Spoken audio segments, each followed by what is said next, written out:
یہ تو نے اپنی حکمت سے جواب نہیں دیا، یہ تو نے اپنے علم سے کے وسیلے سے جواب نہیں دیا۔ یسوع نے فرمایا کہ یہ بات گوشت اور خون نے نہیں، میرے باپ نے جو آسمان پر ہے تجھ پر ظاہر کی۔ باقی شاگردوں پر بھی کیوں نہیں ظاہر کی، صرف پترس پر ظاہر کی۔ اور پھر پترس کو خدا نے یہ بات کہی، خدا یسوع نے، اور کہا اور میں بھی، تو نے جو بات کی ہے وہ حقیقت پر مبنی ہے، اور یہی حقیقت ہے کہ میں زندہ خدا کا بیٹا مسیح ہوں۔ یہ حقیقت تو نے بیان کیا ہے، اور میں بھی تجھ سے کہتا ہوں کہ تو پترس ہے، یعنی تو پتھر ہے، تو چٹان ہے، یو آر راک، تو پتھر ہے، تو پترس ہے، اور میں اس پتھر پر اپنی کلیسیا بناؤں گا۔ اس کی تشریح چاہے لوگ جو مرضی کریں، لیکن یہ حقیقت ہے کہ کلیسیا کی بنیاد یسوع مسیح کے فضل سے روح القدس کی رہنمائی میں پترس نے ہی رکھی، جیسا خدا یسوع نے اس کے بارے میں کہا کہ تو پتھر ہے اور میں اپنی کلیسیا اس پتھر پر بناؤں گا۔ تو پترس ہے اور میں اپنی کلیسیا اس پتھر پر تعمیر کروں گا، اس پر بناؤں گا۔ اور پھر کلیسیا کا آغاز ہوا۔ کب آغاز ہوا کلیسیا کا؟ پینتیکوست کے دن کلیسیا قائم ہوئی، کلیسیا کا جنم ہوا، جب پترس نے کھڑے ہو کر یسوع مسیح کے کلام کی منادی کی، اس کی صلیبی موت اور اس کے جی اٹھنے کی قدرت کو لوگوں کے سامنے بیان کیا، اور اس کی صلیبی موت کی افادیت کو لوگوں کے سامنے بیان کیا، اور نتیجتاً 3000 لوگ توبہ کر کے اور ایمان لائے، اور کلام مقدس میں لکھا ہے کہ وہ یکدم یسوع مسیح پر ایمان رکھنے والوں کی جماعت میں شامل ہو گئے۔ ایمان رکھنے والوں کی جماعت، چنے ہوئے لوگ، خون خریدے لوگ، جسے بعد میں کلیسیا کہا گیا۔ اس جماعت کو کیا کہا گیا؟ کلیسیا۔ خدا یسوع مسیح کے دور میں کلیسیا لفظ جو استعمال ہوتا تھا، یونانی لفظ، یہ عام مستعمل تھا، یہ عام استعمال ہونے والا لفظ تھا۔ ایکلیسیا یعنی منتخب لوگوں کی جماعت۔ اور رومی بادشاہ، رومی شہنشاہ جو ہے، وہ اپنے مشیروں کی مجلس کے لیے لفظ ایکلیسیا استعمال کرتا تھا، اور بعض دفعہ قصبوں اور گاؤں کی جو پنچایت ہے اس کو بھی ایکلیسیا جو ہے وہ کہا جاتا تھا۔ کلیسیا کیا ہے یہ جاننا بڑا ضروری ہے کہ واٹ از اے چرچ، کلیسیا کیا ہے۔ غور سے سنیں کہ کلیسیا بائبلی معیار پر پورا اترنے والے رہنماؤں کی زیر نگرانی یا زیر سرپرستی باقاعدگی سے ایک مخصوص جگہ اور مخصوص وقت پر جمع ہو کر روح القدس کی قوت اور قدرت اور رہنمائی میں خدا کی پرستش، باہمی رفاقت رکھنے، دعا کرنے، کلام مقدس کی تحقیق اور غور و خوض کرنے، داہیکی اور ہدیہ جات کے ذریعہ سے شکر گزاری کرنے، پاک سیکرمنٹوں میں شریک ہونے، اور ارادتاً شاگرد سازی اور مسیح کی لازوال محبت کو کھوئی ہوئی دنیا میں بانٹنے کی غرض سے دنیا میں جانے کے لیے جمع ہوتی ہے۔ اس کو ہم کیا کہتے ہیں؟ کلیسیا۔ بہت لمبی تعریف۔ یہ حقیقت، یہ سب کچھ ہم کیا کرتے ہیں؟ ہر سنڈے کو جمع ہو کر ایسا کرتے ہیں۔ اور کلیسیا جس میں تمام لوگ یہاں پر جو بیٹھے ہوئے شامل ہیں. کلیسیا یعنی میں اور آپ ارشاد اعظم کے مشن کی تکمیل اور خدا اور انسان کے باہمی ملاپ کی خدمت کو سر انجام دیتے ہیں. یہ کلیسیا کا کام ہے. کیا کام ہے؟ ارشاد اعظم کے مشن کی تکمیل اور بنی نوع انسان اور خدا کے ملاپ کی خدمت کو سر انجام دینے والا گروہ کیا ہے؟ کلیسیا. یہ اس کا کام ہے. اور مسیح خداوند اور اس کے پیروکار یعنی کلیسیا کے تعلق کو کلام مقدس میں مختلف انداز سے بیان کیا گیا ہے. مسیح خداوند اور کلیسیا کو اور اس کے تعلق کو کلام مقدس میں مختلف انداز سے بیان کیا گیا ہے. یعنی کلیسیا کو مسیح کا بدن کہا گیا ہے. کیا کہا گیا ہے؟ بدن کہا گیا ہے. کلیسیا کو مسیح کی دلہن کہا گیا ہے. برگزیدہ لوگ کہا گیا ہے. زندہ خدا کی کلیسیا کہا گیا ہے. اور مقدسوں کی جماعت کہا گیا ہے. خدا کا مسکن، خدا کا مقدس کہا گیا ہے. اور خدا کی امت کہا گیا ہے. دیکھیں آپ لوگوں کو، کلیسیا کو خدا کی امت کہا گیا ہے. اپنا پریولیج دیکھیں، شرف دیکھیں کہ خدا نے آپ کو کیسا جو ہے وہ پریولیج دیا ہے، شرف عطا کیا ہے کہ آپ خدا کا گھر ہیں. کلیسیا کو کیا کہا گیا ہے؟ خدا کا گھر، خدا کا گھرانہ، اور پھر خدا کے فرزند اس کو کہا گیا ہے. خدا کا گلہ، ہم اس کی چراگاہ کی کیا ہے؟ بیڑے ہیں. اس لیے ہمیں کیا کہا گیا ہے؟ خدا کا گلہ کہا گیا ہے. اور زندہ پتھر، رائٹ، اور مقدس شہر کلیسیا کو، مقدس قوم اور مقدسین، یہ سب چیزیں، باتیں، یہ سارے نام جو ہے وہ کس کو دیے گئے ہیں؟ کلیسیا کو، یعنی آپ لوگوں کو. اور کلیسیا کا مقصد جاننا جو ہے وہ بڑا ضروری ہے کہ اب ہمیں یہ جاننا بڑا ضروری ہو گیا ہے کہ کلیسیا کا مقصد کیا ہے. جب خدا نے ہمیں اتنے سارے نام دیے ہیں، دلہن کہا ہے، بدن کہا ہے، مسکن کہا ہے، گھرانہ کہا ہے، فرزند کہا ہے، امت کہا ہے، مقدس کہا ہے، مقدس شہر، تو پھر ان ساری ناموں سے مقصد کیا نکلتا ہے؟ مقصد کیا ہے اس کا، کلیسیا کا؟ یہ جاننا بڑا ضروری ہے کہ کلیسیا میں زندگی کیسی ہونی چاہیے. کلیسیا کے اندر موجود لوگوں کا کہ رویہ جات کیسے ہونے چاہیے، ان کے اعمال کیسے ہونے چاہیے، ان کا کردار کیسا ہونا چاہیے، ان کی سرگرمیاں کیسی ہونی چاہیے کلیسیا کے اندر، یہ جاننا بڑا ضروری ہے. کہ یہ کافی نہیں کہ آگے حمد کی گیت گائے اور بس پیچھے سے آگے سے بعد میں نکل کے کہیں نظر بھی نہیں آتے. کلیسیا کا اصل میں مقصد کیا ہے اور کلیسیا کے پاس کیا ہے؟ کلیسیا کیا بانٹتی ہے؟ کلیسیا کیا دیتی ہے؟ کلیسیا کیا کرتی ہے؟ یہ ہم دیکھیں گے. کلیسیا کا مقصد ایک ہے.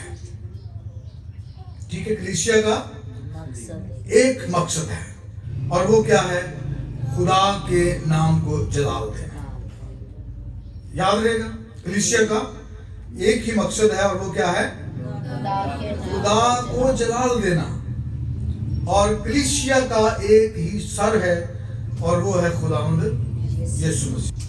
سب کچھ پولس رسول فرماتے ہیں کہ سب کچھ اس کے پاؤں تلے کر دیا اور اس کو سب چیزوں کا سردار بنا کر، سب کچھ اس کے اختیار میں دے کر کلیسیا کو دے دیا. سو ہمارا سردار، ہمارا سر کون ہے؟ یسوع، جو با اختیار ہے. یسوع کیا ہے؟ با اختیار ہے. آسمان اور زمین کا کل اختیار مجھے دیا گیا ہے، اور جس کو اختیار دیا گیا ہے اس کو کلیسیا کو سونپ دیا گیا ہے۔ سو یسوع با اختیار ہو کر کلیسیا کا سر ٹھہرا اور سربراہ ٹھہرا، کلیسیا کو دے دیا۔ یہ اس کا بدن ہے کلیسیا، کس کا؟ جس کا وہ سردار ہے، جس کا وہ سر ہے، اس کا بدن کون ہے؟ کلیسیا لوگ، ہم سب لوگ، جس کا وہ سربراہ اور میرا پیشوا، سر اور پیشوا ہے۔ سو اس کی پیشوائی اور سربراہی اسی کے فضل سے میرے اور آپ کے ذریعہ سے عمل میں آتی ہے۔ کس کی سربراہی اور پیشوائی؟ خداوند کی۔ وہ ہمیں قوت دیتا ہے، زور دیتا ہے روح القدس کے وسیلہ سے، اور ہم پھر لوگوں کے لیے برکت کا سبب ٹھہرتے ہیں۔ اور پولس رسول مزید واضح کرتا ہے کلیسیا کے مقصد کو، چنانچہ اس نے اپنی مرضی کے بھید کو اپنے اس نیک ارادہ کے موافق ہم پر ظاہر کیا۔ مرضی کے بھید کو کس کے اوپر ظاہر کیا؟ کلیسیا کے اوپر ظاہر کیا۔ کیوں ظاہر کیا؟ کیونکہ وہ چیز، وہ برکت، وہ حکمت جو بھید کی صورت میں تھی، کلیسیا کو سونپ دی تاکہ وہ اس بھید کو دنیا پر آشکارا کرے۔ یہ کس کا کام ہے؟ کلیسیا کا۔ یہ کلیسیا کا کام ہے خدا کے نام کو کیا دینا؟ جلال دینا۔ اور مقدس پطرس مزید اس کو خوبصورتی سے اس مقصد کو واضح کرتے ہیں اور بیان کرتے ہیں، لیکن تم ایک برگزیدہ نسل، شاہی کہانیوں کا فرقہ، مقدس قوم، اور ایسی امت ہو جو خدا کی خاص ملکیت ہے۔ کیوں؟ تاکہ اس کی خوبیاں ظاہر کرو۔ کیا کرو؟ اس کی خوبیاں ظاہر کرو، اس کی انسان کے ساتھ محبت کو ظاہر کرو، اس کی انسان کے لیے ترس کو، کمپیشن کو ظاہر کرو، اس کی الفت کو ظاہر کرو، اس کی فکر کو ظاہر کرو کہ وہ کسی گنہگار کی ہلاکت نہیں چاہتا، بلکہ وہ یہ چاہتا ہے کہ ہر ایک کی توبہ تک نوبت پہنچے۔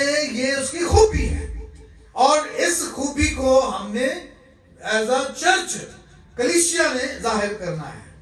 اس میں بچے بھی شامل ہیں جو اس کی خوبی کو ظاہر کر سکتے ہیں، اس میں نوجوان بھی شامل ہیں جو اس کی خوبیوں کو ظاہر کر سکتے ہیں، اس میں عورتیں بھی، مرد بھی، پاسٹر بھی، ڈیکن بھی، ایلڈر بھی، ایونجلسٹ بھی، استاد بھی، چرواہے بھی، مبشر بھی، ہر ایک کو خدا کی خوبیوں کو دنیا پر ظاہر کرنا ہے۔ یعنی کلیسیا کا مقصد خداوند یسوع کو اپنا سردار اور رہنما اور سر تسلیم کرتے ہوئے خدا کو جلال دینا ہے۔ یہ کیا ہے؟ کلیسیا کا مقصد ہے۔ اب جب مقصد پورا کرنا ہو، کسی کو مقصد دیا جائے تو پھر اس کو اختیار بھی دیا جاتا ہے نا؟ ٹھیک ہے نا؟ اس کو ریلیز بھی کیا جاتا ہے، اس کو اتھارٹی بھی دی جاتی ہے۔ تو کلیسیا کے پاس اتھارٹی ہے، کلیسیا کے پاس اختیار ہے۔ کیا اختیار ہے کلیسیا کے پاس؟ کلیسیا کے پاس دو اختیار ہیں، یاد رکھیں۔ کلیسیا کے پاس کتنے اختیار ہیں؟ دو اختیار ہیں۔ پہلا روح القدس، ہولی اسپرٹ، کلیسیا کو دیا گیا ہے۔ خدا نے ہر ایماندار کو روح القدس بطور وکیل اور اصلاح کار عطا کیا ہے، جو ہمارے اندر سکونت کرتا ہے، جو درست سوچ، راست رویہ جات اور نیک اعمال کرنے کی طرف ہماری رہنمائی کرتا ہے۔ روح القدس کیا ہمارا اختیار ہے جو ہمیں قوت دیتا ہے، خدا کی مرضی کو جاننے کے لیے ہماری رہنمائی کرتا ہے، کلیسیا کو شاگرد بنانے کے لیے قوت بخشتا ہے۔ کون؟ روح القدس. اور ایمانداروں میں روح کے پھل پیدا کرتا ہے. کون پیدا کرتا ہے؟ روح القدس. ہمیں روحانی نعمتیں اور لیاقتیں عطا کرتا ہے. جس کو جو چاہتا ہے وہ دیتا ہے. کون دیتا ہے؟ روح القدس دیتا ہے، تاکہ ہم کلیسیائی خدمت کے لیے تیار ہوں اور دوسروں کو روحانی بلوغت کی طرف لے کر آئے، تاکہ وہ ان کو اسپرچول میچورٹی کی طرف ہم لے کر آئیں. یہ روح القدس ہمارے پاس ایک کلیسیا کے پاس اختیار ہے. دوسرا اختیار کیا ہے؟ کلام مقدس. یہ جو کلام ہے خداوند کا، یہ کیا ہے؟ اختیار ہے جو کلیسیا کو دیا گیا ہے، کلیسیا کے سپرد ہوا ہے. اور یہ خدا نے کلیسیا کی رہنمائی کے لیے اپنا ایک ہدایت نامہ بائبل مقدس کی صورت میں ہمیں دیا ہے، عطا کیا ہے. یہ کلام ہر طرح کی غلطی سے پاک اور مبرہ ہے، اور عمل اور ایمان سے متعلق ہمارے زندگی کے تمام معاملات کو سمجھنے اور جاننے کے لیے معتبر ہتھیار اور اختیار ہے کلام مقدس. خدا کا کلام تمام کلیسیائی معاملات اور فیصلہ جات کے حوالے سے مرکزی کردار ادا کرتا ہے. روح القدس اور خدا کا کلام دونوں مل کر کلیسیا کی رہنمائی کرتے ہیں. اگرچہ روح القدس مقدس صحائف سے علیحدہ بھی کلام اور رہنمائی کر سکتا ہے، تو بھی وہ خدا کے تحریری کلام کے برخلاف نہیں بولتا. روح القدس، کلام مقدس اور روح القدس باہم مل کر ہماری ترقی کا باعث بنتے ہیں. ہم نے بات کی کلیسیا کا مقصد، اور دوسری بات کی کلیسیا کے پاس اختیار. اب ہم بات کرتے ہیں کلیسیا کے پاس عہدے، آفیسز. کلیسیا کے پاس 3 عہدے اور کئی رہنما ہیں. ان عہدوں میں پہلا عہدہ کیا ہے؟ یسوع مسیح. چونکہ وہ ہمارا سر ہے، ہمارا سردار ہے، تو وہ سردار گلابان ہے. وہ کلیسیا کا سرپرست اعلیٰ ہے. کوئی بانی، کوئی صدر، کوئی چیئرمین سرپرست اعلیٰ نہیں ہے. کلیسیا کا سرپرست اعلیٰ کون ہے؟ مسیح خداوند. یہ پہلا عہدہ ہے جو کلیسیا کو دیا گیا ہے. دوسرا ایلڈرز ہیں، نگہبان ہیں اور پاسبان ہیں. یہ 3 رہنما جو ہیں وہ ایک عہدہ ہے. یعنی ایلڈرز جو ہیں وہ رہنمائی کرتے ہیں، بشپس یا نگہبان جو ہیں وہ نگرانی کرتے ہیں، اور پاسبان یا پاسٹرز یا چرواہے وہ پرورش کرتے ہیں. اور تیسرا عہدہ جو ہے وہ ڈیکنز کا ہے، خادم جو ہے. اعمال 6 باب میں اس کا ہمیں ذکر ملتا ہے. یہ کلیسیائی ممبران جو ہیں، ارکان جو ہیں، جو افراد ہیں، ان کی ضروریات کا خیال رکھتے ہیں، ان کی دیکھ بھال کرتے ہیں، اور کلیسیا کی خدمت کرتے ہیں. یہ کون ہیں؟ ڈیکنز ہیں. یہ کیا ہیں؟ 3 عہدے ہیں اور کئی رہنما ہیں. یہ ہمیں یاد رکھنا چاہیے. ہم میں سے ایلڈرز بھی ہیں، ہم میں سے ڈیکنز بھی ہیں، لیکن ذرا اپنے آپ کو ذرا دیکھیں کہ ہم کتنی کلیسیا کی دیکھ بھال کرتے ہیں، ہم کتنا کلیسیائی جو ممبران ہیں ان کا خیال رکھتے ہیں، ہم کتنی ان کی فکر کرتے ہیں. یہ عہدے صرف نام کے عہدے نہیں ہیں، یہ عملی خدمت کے لیے ہے. کلیسیا کا خیال رکھنا ہے، کلیسیا کی دیکھ بھال کرنی ہے، کلیسیا کی ضرورتوں کا خیال رکھنا ہے. تو یہ بڑے اہم جو ہے وہ ذمہ داریاں ہیں، عہدے ہیں. اگلی بات جو ہے وہ کلیسیا کی روحانی بلوغت کی نشانیاں ہیں. کلیسیا جو ہے وہ جیسے جیسے ترقی کرتی ہے، جیسے جیسے آگے بڑھتی ہے، تو 4 نشانیاں ان کے اندر موجود ہیں. تو وہ ایک بالغ کلیسیا ہے, ایک صحت مند کلیسیا ہے. اب آپ نے اس پر غور کرنا ہے, ان 4 نشانیوں کے اوپر آپ نے غور کرنا ہے کہ کیا یہ 4 نشانیاں, یہ 4 شعبے, یہ 4 باتیں ہماری کلیسیا میں موجود ہیں. اگر تو یہ چاروں کی چاروں ہماری کلیسیا میں موجود ہیں تو پھر ہم ایک صحت مند اور بالغ کلیسیا ہیں. نمبر 1, سیلف گورننگ, یعنی خود مختار کلیسیا, اپنے انتظامات خود کرنے والی کلیسیا. ایک بالغ کلیسیا اپنے دونوں اختیار, کون سے اختیار ہمارے پاس؟ روح القدس اور خدا کا کلام. یہ کیا ہے؟ ہمارے اختیار ہیں کلیسیا کے پاس. اور ایک بالغ کلیسیا جو ہے وہ اپنے ان دونوں اختیارات کو, روح القدس کو اور کلام مقدس کو استعمال کرتے ہوئے اپنے فیصلے کرتی ہے. ٹھیک ہے. تو پطرس نے کہا کہ تم اپنے درمیان 7 ایسے لوگوں کو چن لو جو روح القدس سے بھرے ہوئے ہوں اور دانائی سے معمور ہوں, تاکہ آپ کلیسیا کی خدمت کر سکیں, اس کی دیکھ بھال کر سکیں, اس کی آپ ایک خود مختار کلیسیا ہوں. بار بار ہمارے پاس نہ آنا مشکلات لے کر, کیونکہ ہم تو خدا کے کلام کی خدمت کر رہے ہیں اور کریں گے. دوسری بات, اہم بات, خود کار بڑھوتری, سیلف ملٹی پلائنگ. اچھا, اس میں سیلف ملٹی پلائنگ کا مطلب کیا ہے کہ ایک بالغ کلیسیا, خود کار بڑھوتری یا خود کار افزائش کرنے والی کلیسیا انجیل کی منادی کرنے اور شاگرد بنانے میں اپنے کردار اور ذمہ داری کو سمجھتی ہے. ٹھیک ہے جی. اور صحت مند چیزیں جو ہے وہ بڑھتی ہیں, وہ نشو و نما پاتی ہیں اور وہ پھلتی پھولتی ہیں.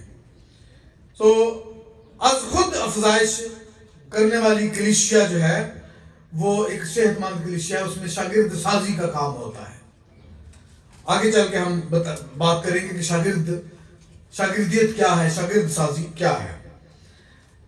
تیسری بات, خود کفیل کلیسیا, مطلب سیلف سپورٹنگ کلیسیا.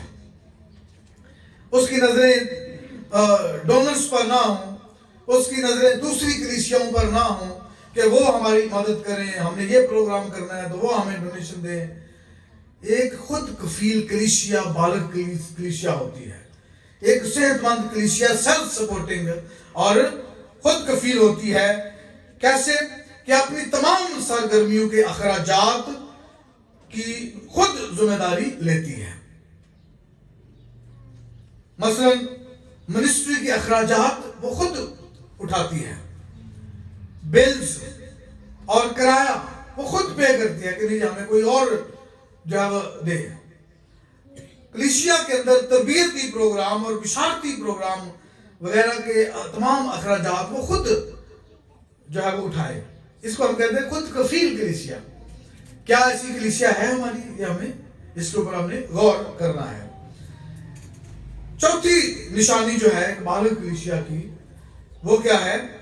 سیلف کریکٹنگ کلیسیا, اپنی تصحیح کرنے والی کلیسیا, خود اپنی تصحیح کرنے والی کلیسیا, اپنی کریکشن کرنے والی کلیسیا. اور کلیسیا میں بہتر سمجھ بوجھ اور اختیارات کا اطلاق. کون سے اختیارات؟ روح القدس اور کلام مقدس. جب وہ اپنے رویہ جات کی از خود اصلاح کاری کرنے کے قابل ہو تو اس کا مطلب ہے کہ وہ ایک سیلف کریکٹنگ کلیسیا ہے. مسائل پیدا ہو جائیں, لڑائی جھگڑے ہو جائیں, نا اتفاقی ہو جائے, کسی وجہ سے ایک دوسرے کے ساتھ اختلافات ہو جائیں, تو ان سارے مسائل کو, اپنی کریکشن کو, غلطیوں کی درستی کو روح القدس کی رہنمائی اور کلام مقدس